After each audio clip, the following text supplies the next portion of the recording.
Hey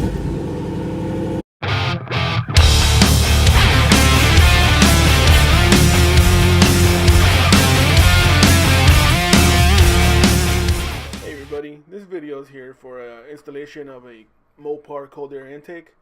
I'm going to install this in my 2014 Dodge Durango RT. I have the 5.7 Hemi engine. As you can see over here, I have this whole kit with the cold air intake.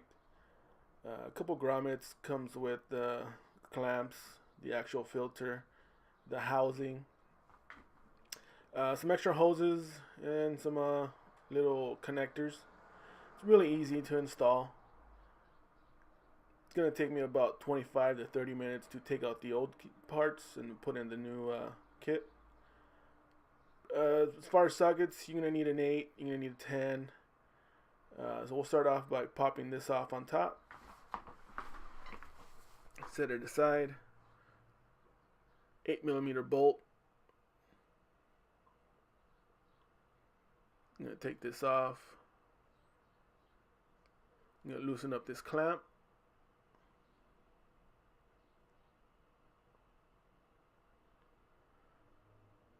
Pop off these clips that hold down the air filter cover.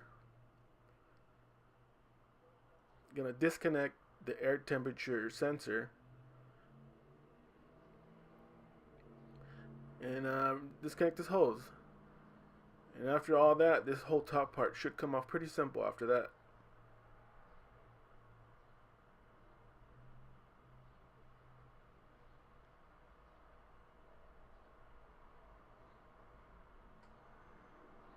So once it comes off, you can just set it aside.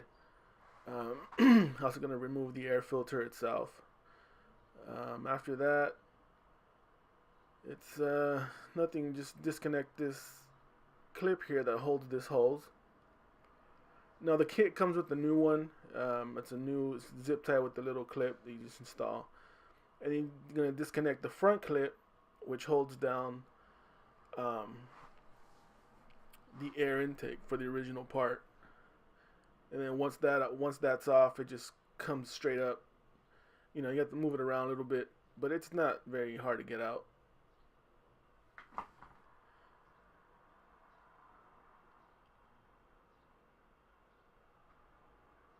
There you go. So once that's out, that's pretty much the most of the removal. There are a couple more bolts you have to take off. Here on the power steering, there's a 12mm bolt that has to come out, 13mm bolt up here, and then there's a little clip that holds the this fluid canister and a 10mm bolt. So let's take off the 13-inch. 13mm bolt, the 12mm bolt. By the way, the kit comes with the new 12mm bolt. You're not going to be using this one anymore, but don't throw it away, just put it aside. The kit comes with the one, still 12mm, just a little bit longer.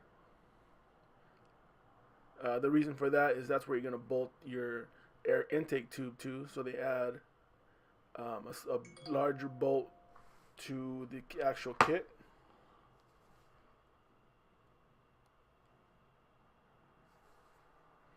And then you get a flathead screwdriver and just pop this pin out. And then once this pin is out, there's a 10mm bolt behind it that has to come out too, where part of the housing is going to bolt on also. So just move it aside a little bit. 10mm bolt back there. Now when you put this bolt back in, you're not going to be able to get this impact wrench in. You have to do it with a regular manual wrench, but it's no big deal. It's pretty simple. You're going to remove the 2 grommets off the old housing. It's going to go onto the new one. So it's you just pull them out. It's nothing too hard about that. Once they're out, you might want to wipe them down a little bit because they are going to be kind of dirty.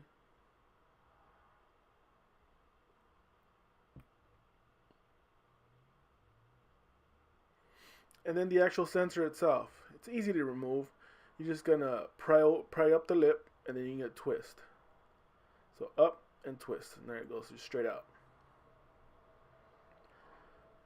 So that's going to go into the new cold air intake pipe. There's an O-ring on this thing that you don't need. Just go ahead and squeeze it and then pop it off. Keep it with the old kit. You don't want to throw any of this away. If the day ever comes when you want to put all the stock parts back on, you have them. So there's a little O-ring. Just put it aside. And then this 8mm bolt, I just put it back on and then tighten it. You're not going to use it again, but like I said, if you need it, it's already there. You don't have to go looking for it.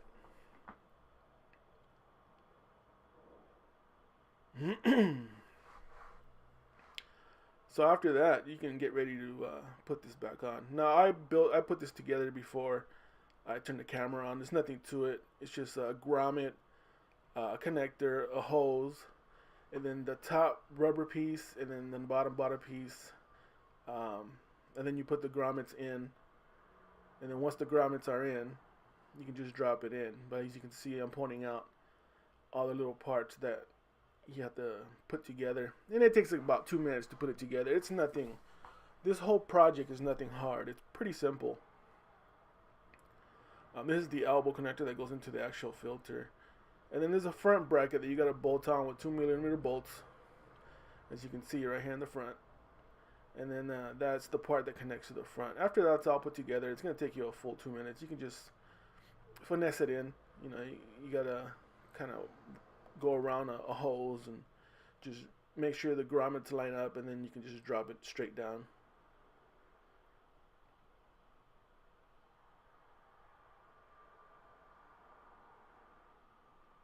Again, just make sure everything lines up, because once it's done, you can just start bolting everything back together.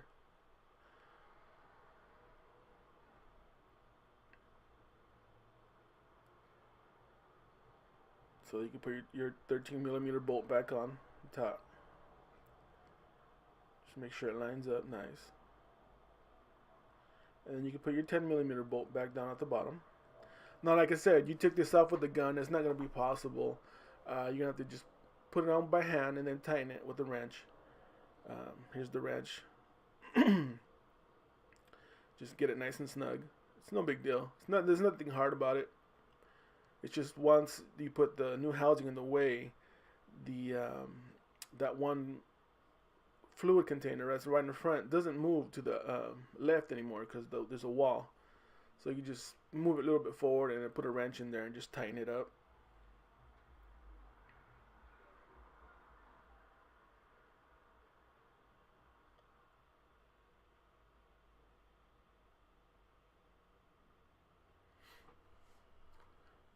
The skill level for this project isn't that high. If you can tighten a couple bolts and know how to remove electrical connections, I should say one connection, you should be all right. There, I just put the pin back on. Now I'm going to tighten up this 13 over here. Yeah, that's all nice and snug right there. So once that's done, that's pretty much done as far as bolting everything. Now here's the new zip tie for that holds the hose up. You can just pop that through the hose. Through the little hole there, so it can hold it up tight. And now let's put the get the cold air intake tube ready. I put the grommet and I put the boot on there and I put the clamps. Then what you do is you get the air temperature sensor. Just put it in there and just twist it till it seats all the way to the bottom. There you go, it's seated, and just turn it to where it lines up and you can connect it. And now you can install it. That's in, that's in. Make sure the clamps are facing up. Make sure they're accessible. So you don't have to reach under and tighten them. And then you put this on, and then you're gonna put the new 12mm bolt on. Line up the clamps and make sure they're easily accessible. The new bolt.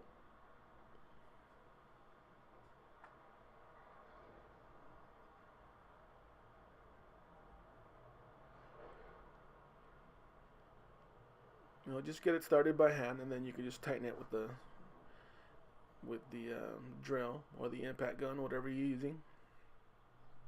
You don't need to use an impact gun if you have just regular sockets and screwdrivers. That's no big deal.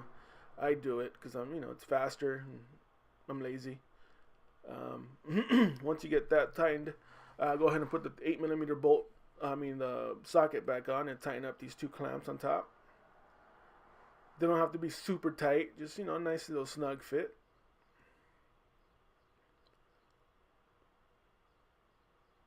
And once you're done with that, connect the sensor back on. Just go ahead and clip it on. And then once you're done with that, you're pretty much ready to put the filter on. The filter, you got to put the hose through the bottom. Just push it through. It's no major thing. It just pops on, and then that goes on to the actual pipe. And then you can tighten that with another 8mm socket. Again, doesn't have to be overly tight, just nice and snug. And then you can make sure everything's connected right. And then make sure you connect your hose up on top again. There it is, and just pop that on. Make sure everything's nice and tight. Give it a nice little wipe down. Then you can go ahead and put your cover back on. All it is 4 little suction cups that you line up. And then that's going to be the end of the project once you get that on.